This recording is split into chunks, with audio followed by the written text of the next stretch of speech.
Have you ever wondered how something as common as a blood transfusion got started? It wasn't always as safe as a trip to the Red Cross. Rewind to 1818. Medicine is, well, let's just say it was experimental. Doctors were still figuring out basic human anatomy, and the idea of swapping blood between people, practically science fiction. But one man was about to change all that.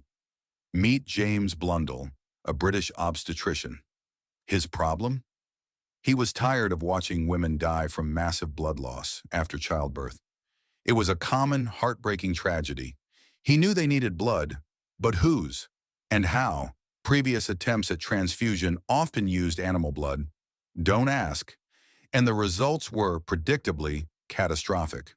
But Blundell had a revolutionary idea. What if we used human blood?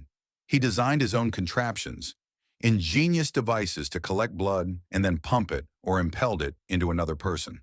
They were clunky, yes, but they were a giant leap forward. And then came the moment of truth. In December of 1818, Blundell performed the first documented human-to-human blood transfusion for a patient suffering from a severe stomach hemorrhage. The donor was one of his medical students.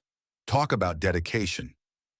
The procedure was slow, painstaking, and incredibly risky. Imagine the tension in that room. But it worked. The patient, incredibly, survived.